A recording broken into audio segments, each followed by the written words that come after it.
Yo, barudak, gimana kabarnya? Balik lagi sama saya, si Obet. Di video kali ini kita akan merangkum sebuah film berjudul Princess Diaries yang dirilis tahun 2001, mengisahkan seorang wanita remaja yang masih menempuh bangku sekolah. Ia sering dibully oleh teman-teman di sekolahnya tanpa mereka ketahui bahwa orang yang mereka bully adalah seorang pewaris tahta kerajaan alias seorang anak raja.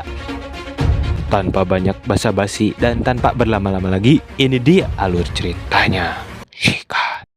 Film berfokus pada seorang gadis yang sedang menatap jendela kamarnya. Ia bernama Mia. Ia adalah gadis pemalu yang tinggal di kota San Francisco. Sejak orang tuanya bercerai, hak asuh Mia jatuh ke tangan ibunya yang merupakan seorang pelukis.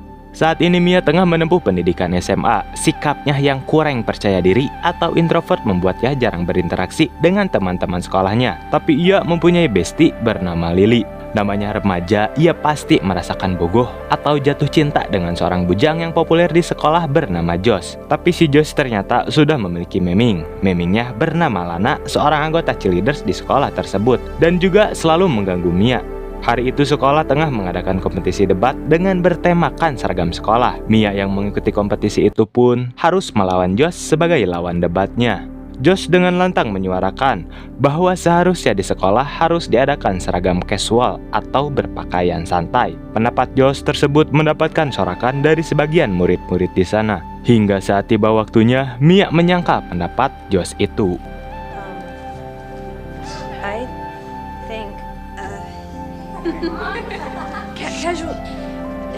Semua murid malah menertawakannya. Saat pulang sekolah, ibu Mia datang menemuinya dengan membawa kabar bahwa nenek dari darah ayahnya telah tiba di San Francisco dan ingin bertemu dengan cucu semata wayangnya.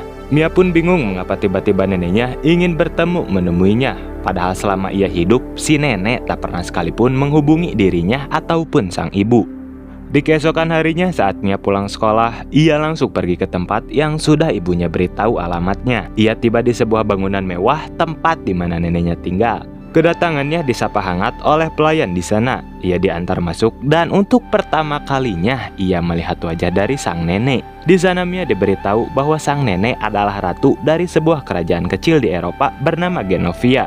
Si nenek menambahkan bahwa alasannya ingin bertemu Mia adalah untuk menyampaikan kabar duka mengenai putranya atau kata lain bapak dari si Mia. Bapak si Mia meninggal dalam sebuah kecelakaan.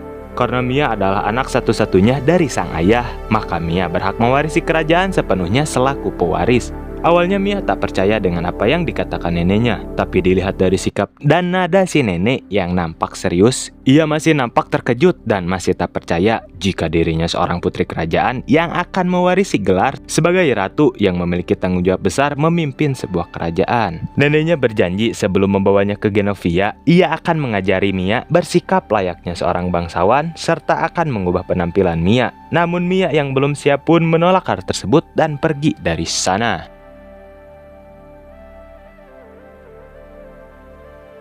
Sampainya di rumah, ia marah kepada ibunya. Kenapa selama ini ia menutupi semua hal ini jika ia adalah seorang bangsawan? Ibunya mengatakan jika setelah dirinya bercerai dengan ayah Mia, keduanya sepakat Mia untuk tinggal bersama sang ibu, agar Mia kecil bisa merasakan masa kanak-kanak yang normal. Rencananya Mia akan diberitahu saat ia berusia 18 tahun. Tapi dengan peristiwa meninggalnya sang ayah, kini Mia tahu rahasia tersebut lebih awal, yang kini Mia berusia 16 tahun. Di keesokan harinya, saat sang nenek menemui Mia dan ibunya, ia berniat akan segera mendeklarasikan Mia sebagai penerus tahta kerajaan kepada para pers. Akan tetapi Mia dengan keras menolak niat neneknya tersebut. Ibunya lalu membuat kesepakatan antara mereka berdua. Mia akan tetap belajar menjadi seorang putri. Namun setelah itu ia berhak menentukan sebuah pilihan, apakah ia akan menjadi seorang ratu ataupun tidak. Sebab bagaimanapun di usia Mia yang masih 16 tahun, ia belum siap diangkat menjadi seorang pemimpin kerajaan. Setelah keduanya sepakat, sang nenek memperkenalkan Mia kepada kepala keamanan bernama Joe. Sang ratu menunjuk Joe untuk memastikan keselamatan Mia sampai Mia diangkat menjadi penerus tahta kerajaan. Untuk berangkat sekolah saja, Mia difasilitasi sebuah mobil limosin. Saat di perjalanan, Mia meminta Joe untuk menjemput CS-nya Lily, yang membuat Lily takjub saat Mia datang dengan mobil mewah. Sepulang sekolah, Mia datang ke tempat neneknya untuk pelajaran pertamanya menjadi seorang putri. Melalui asistennya, sang nenek mencatat apa saja yang harus dirubah dari penampilan Mia saat ini, serta mengajarkan sikap yang harus dimiliki seorang putri. Sejak saat itu, Mia selalu datang untuk belajar semua etika seorang putri kerajaan. Dari sikap berjalan, cara duduk seorang putri, posisi badan saat di meja makan, hingga berdansa. Singkat cerita, di suatu hari, sang nenek memanggil penata rias dan gaya rambut untuk mengubah total penampilan Mia yang sudah dicatatkan asistennya saat itu.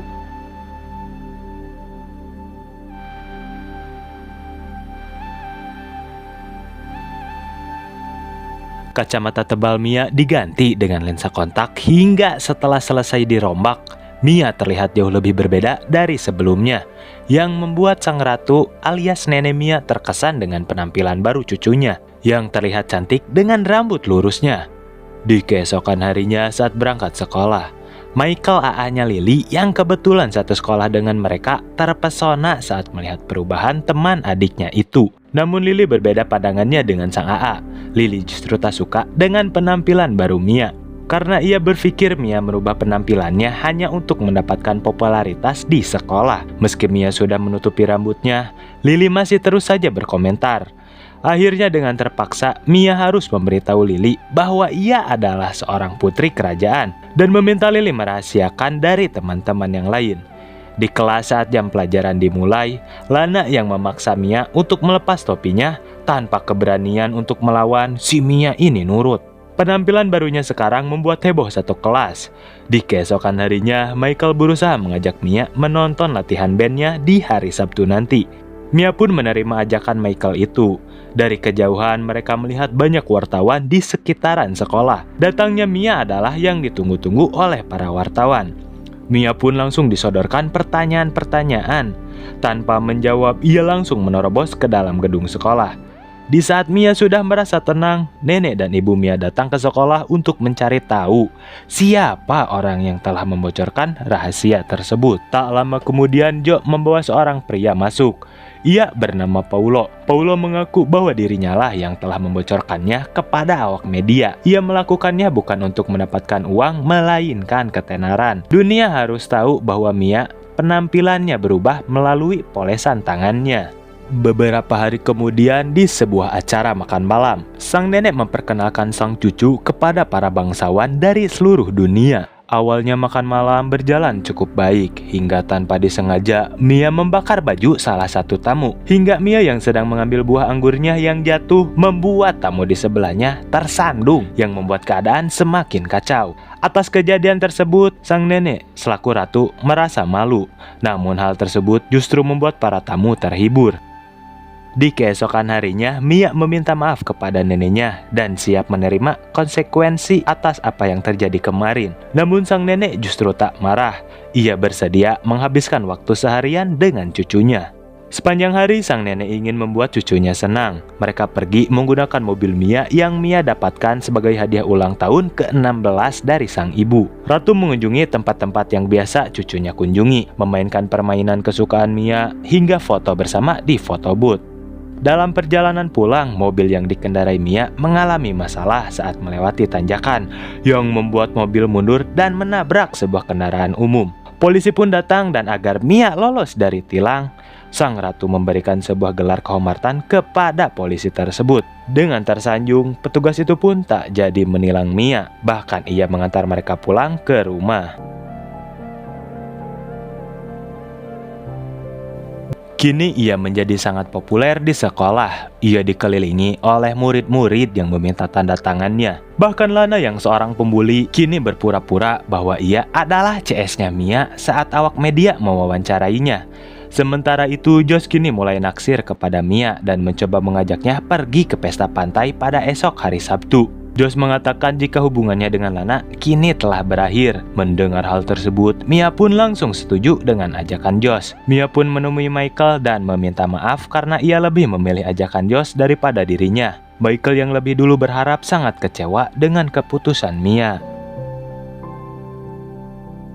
Hari itu pun tiba. Pesta pantai itu terlihat Mia sangat senang bisa berada di samping pria yang selama ini menjadi pujaan hatinya. Keduanya menghabiskan malam dengan berdansa hingga para media datang untuk meliput Mia. Josh membawa Mia bersembunyi di sebuah gubuk.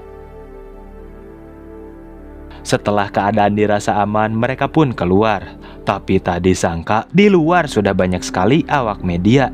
Dengan gobloknya si Josh dengan paksa mencelepot Mia agar dirinya masuk dalam pemberitaan.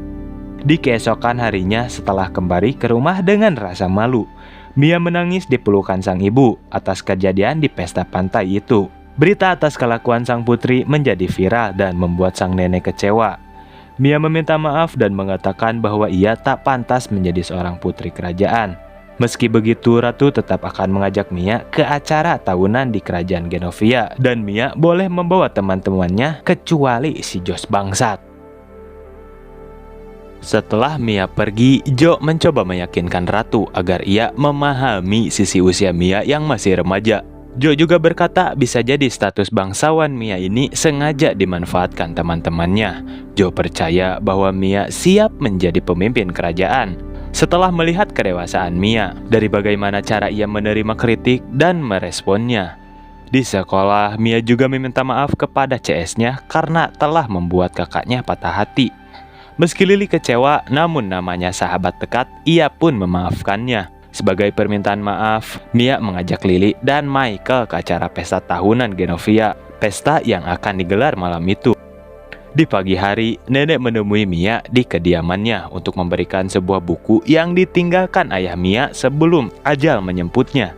Buku tersebut merupakan hadiah ulang tahun Mia yang ke-16. Si nenek menambahkan, jika ia tetap akan mengangkat Mia sebagai penerus kerajaan dan akan menyerahkan gelar dengan mengumumkan saat acara pesta tahunan Genovia malam nanti. Mia yang mendengar hal itu ingin pergi sejauh mungkin karena ia takut mengecewakan rakyat Genovia nantinya. Tanggung jawab yang diserahkan oleh neneknya masih terlalu besar baginya, sehingga Mia memutuskan kabur saat acara pesta itu berlangsung. Saat sedang mengemasi barang-barangnya, ia menemukan sepucuk surat di dalam buku pemberian ayahnya. Dan surat tersebut ditulis oleh sang ayah khusus untuk Mia. My dearest daughter, today is your 16th birthday. Congratulations. Sent you with this diary to fill the pages with your special thoughts of your wonderful life. Ilya, courage is not the abs, but rather the judgment that something than fear. Now on, you'll be traveling the road who you think you are and who you can be is to allow yourself to make the journey. I also want you to know I loved your mother very much and still think of her often. Happy birthday, my Mia. All my love, your father. Setelah membaca isi surat tersebut, ia tersentuh dengan kata-kata sang ayah. Ia sekarang tahu pentingnya sikap keberanian. Akhirnya Mia memutuskan menghadiri acara tahunan itu. Tak peduli harus mengemudi di tengah hujan angin dordar gelap dengan mobilnya yang tak beratap. Kesialan terjadi di tengah jalan karena mobilnya mogok. Ketika Mia pasrah dan hampir menyerah, Jo datang dengan limosin. Ia diutus Ratu untuk menjemput Mia. Di sisi lain, di tempat acara pesta tahunan berlangsung.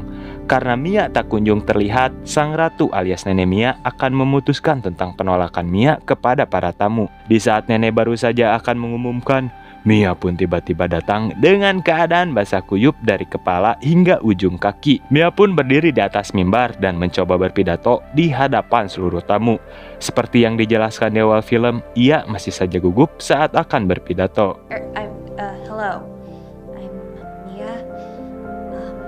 Tapi Mia berusaha mengingat kata-kata ayahnya dan ia bisa mengatasi rasa takutnya karena isi dari pidato itu bagus membuat para tamu terharu. Kini secara resmi ia mendapatkan gelar sebagai Putri Genovia dan akan terus belajar agar bisa menjadi pemimpin terbaik bagi rakyatnya. I choose to be forevermore Amelia Mionette Thermopolis Rinaldi, Princess of Genovia. Setelah penobatan, Mia berpenampilan anggun dan mempesona dengan mahkota di kepala serta gaun indahnya. Mia mencari Michael yang akan mengajaknya berdansa. Hingga saat mereka berdansa, film ditutup dengan Mia yang dicelupot Michael.